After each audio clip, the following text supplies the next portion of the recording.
চন্দনদা 21শে জুলাই এই মুহূর্তে 4টে, আমি জানতাম 3টে, দেবব্রতদার কাছে বেশি খবর আছে হয়তো, উনি বলছেন 4টে।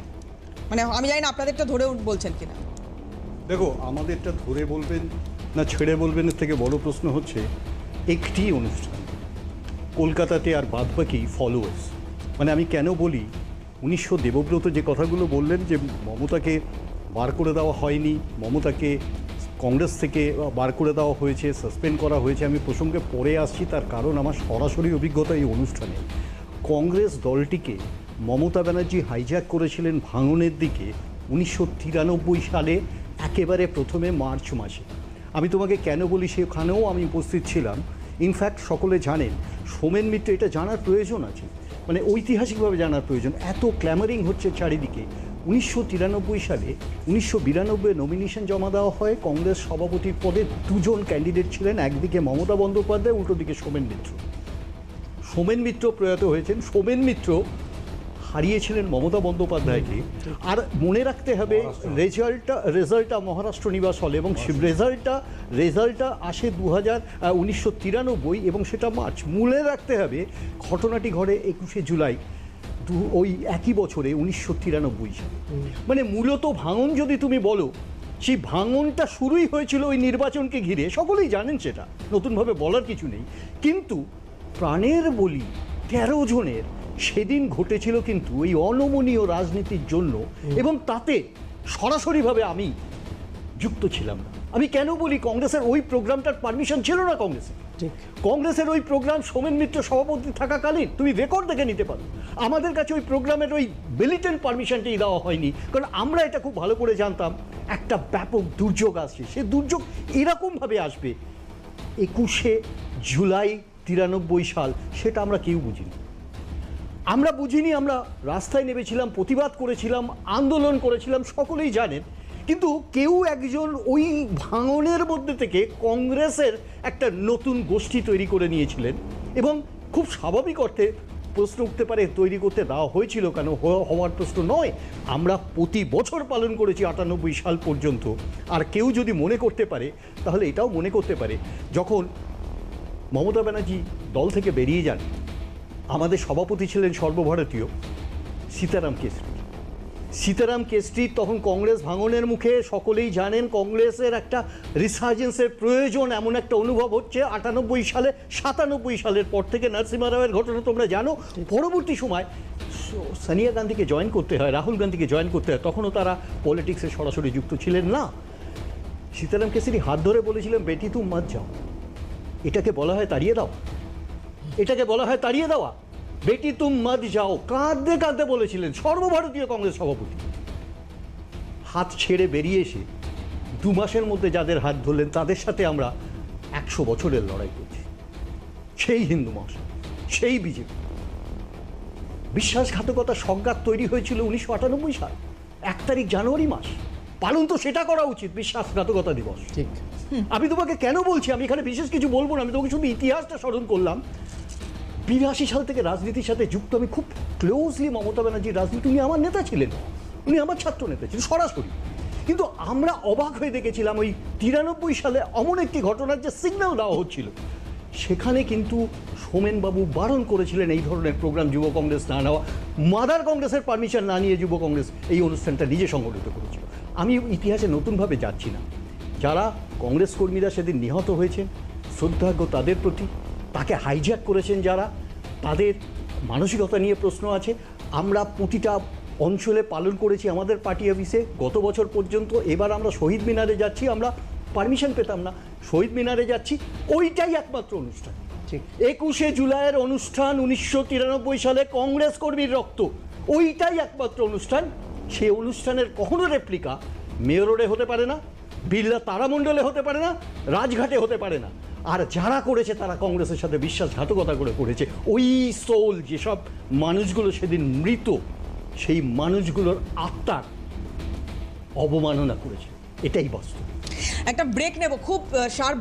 আমি একটা কথা অনেকক্ষণ ধরেই ভাবছি যে কিছু ডাইভার্সনস হচ্ছে, কোথাও ডাইভার্সনস হচ্ছে। যেমন আমি একটা প্রথম প্রশ্ন করি, দেবব্রত যেটা বলছেন বলুক, কারণ ওটা ইতিহাস নয়, এটা বাস্তব চরিত্র, ওটা ইতিহাস নয়। কিন্তু যেটা ইতিহাস সেটা হলো ঝন্টুর কয়েকটি কথা আমি তোমাকে একটি কথা স্মরণ করিয়ে দিতে চাই, 1992 সাল পশ্চিমবাংলার মৃত্যু ঘণ্টা বাজিয়ে ব্রিগেডে সমাবেশ করা হয়েছিল এবং সেই সমাবেশে যত মানুষ জড়ো হয়েছিলেন মমতা ব্যানার্জির নেতৃত্বে মনে থাকতে পারে, কিন্তু সেটা ছিল শুধু যুব কংগ্রেসের প্রোগ্রাম না, নরসিংহ রাও জি ওই প্রোগ্রামে উপস্থিত ছিলেন এবং দ্বিতীয় হুগলি সেতু উদ্বোধনও করেন ঠিক তারপরে।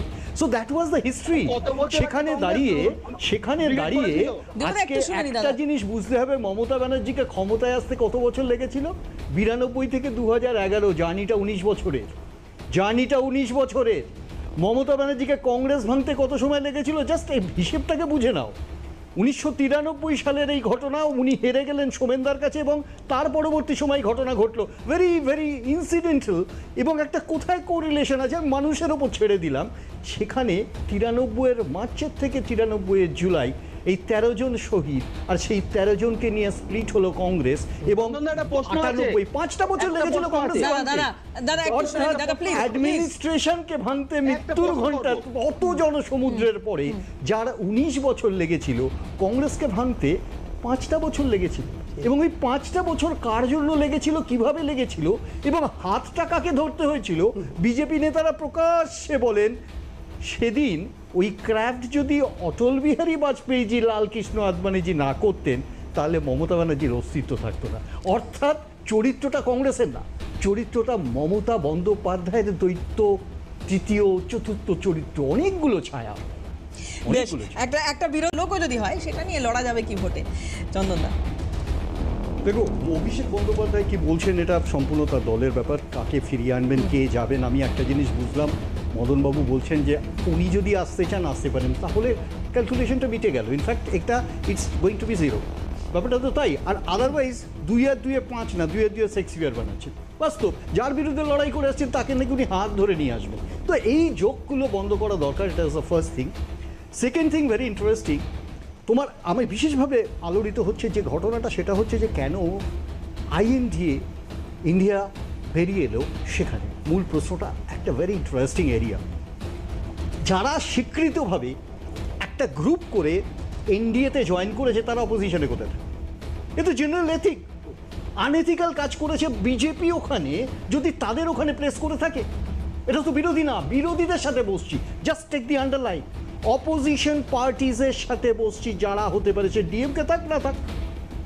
কে কার দলের সাথে আছে? নেই, ডিএমকে নেই তো টিভিকে আছে, অসুবিধা নেই।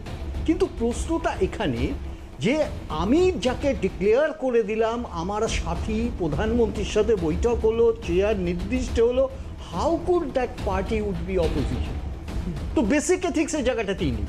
বিজেপি এই কাজটায় আনএথিক্যাল কাজ বহুবার করেছে, কম্প্রোমাইজ করেছে, এবং that is the insult to the constitution. তোমাকে বলি, মধ্যপ্রদেশের সরকার ভেঙেছে কিভাবে আমরা দেখেছি, আমরা দেখেছি উদ্ধবের সরকার কিভাবে ভেঙেছে, এবং সেগুলো পাওয়ার টুয়ার্ডস ছিল। তবুও ভাবলাম এই সংখ্যা টঙ্কা নিয়ে এক মিনিট আমি বুঝলাম যে এটা ধরুন পাওয়ার ইকুয়েশন করে পাওয়ার টুয়ার্ডস ক্ষমতায় আসতে হবে, না এরকম চক্রান্ত করা যায়। কিন্তু পশ্চিমবাংলায় যেটা ঘটল, ম্যাসিভ ম্যান্ডেট পাওয়ার পরেও বিরোধীদের কন্ট্রোল করতে হবে, এই ভাবনা তো কংগ্রেস মুখ ভারতের ভাবনা। এনডিএ যখন দেখছে তাদের পার্টনার, উত্তরটা সেখানে দিন। তোমার পার্টনারদের নিয়ে তুমি থাকো, সুখে থাকো, অপোজিশনে পাঠাচ্ছ কেন? কোথায় কম্প্রোমাইজ করছো? আনএথিক্যাল কাজগুলো বিজেপিকে বন্ধ করতে। মানে যদি চন্দনদা এটা আপনি বলতে চাইছেন যে বিজেপি এদের নিচ্ছে, আমি যদি উল্টো দিক থেকে বলি যে এরা যাচ্ছে, ব্যাপারটা কি? আমি তোমাকে বিজেপিতে এরা যদি এনসিপিআই তে যায়, এনসিপিআই তো যেতে, মানে এটা তো এখানে তো মানে ওনাদের মত, ওনাদের স্বাধীনতা, ওনারা যা খুশি করতে পারে। এবার এইটা কি আমরা ধরে নিচ্ছি? মানে এই ন্যারেটিভটা তৈরি করলে কি সুবিধা হচ্ছে আমাদের? মানে বিরোধীদের কথা বলছি, আমি কংগ্রেসের কথা বলছি বা অন্যান্য বিরোধীদের কথা বলছি, যে এরা এনসিপিআই তে যাচ্ছে মানে বকলমে বিজেপিতে যাচ্ছে। না, এই ন্যারেটিভটা তৈরি করছি। ইন্টারেস্টিং তা নয়, আমি বিজেপির কথাটা বলছি, যেহেতু স্বীকৃত সরকার চলছে বিজেপির নেতৃত্বে, এবং বিজেপির সম্মতি ছাড়া কখনোই এনডিএর পার্টনারশিপ হওয়া যাবে না, এটা বাস্তব, এই চরিত্রটা বাস্তব। ঠিক তেমনভাবে কংগ্রেসের পারমিশন ছাড়া কখনোই আইএনডিএর পার্টনার বা ইন্ডিয়া জোট হতে পারে না, মানে এই স্ট্রাকচার, এটা বাস্তব। আমি তোমাকে বলছি, তুমি স্বঘোষিত একটি দল তুমি অ্যাকোমোডেট করলে, তোমার দিকে নিয়ে এলে, তারপরে তুমি তাকে বিরোধী মিটিংয়ে তাকে বিরোধী আসনে বসাচ্ছ কেন? আইএনডিআইএ যদি কোনো দুর্নীতিগ্রস্ত সাংসদকে দলে না রেখে এই 20 জন তাদের বিরুদ্ধে দুর্নীতি আছে, অভিযোগ আছে, সেটা পরের কথা। আপাতত যেটা তৈরি হচ্ছে বা যেটা সাদা চোখে দেখা যাচ্ছে বা যে ন্যারেটিভটা এনারা তৈরি করতে চাইছেন যে আমরা এই লোকটার কারণে দল ছাড়ছি কারণ এ হচ্ছে সেরা দুর্নীতিবাজ, তাহলে আইএনডিআই কি করবে? আমি কাউকে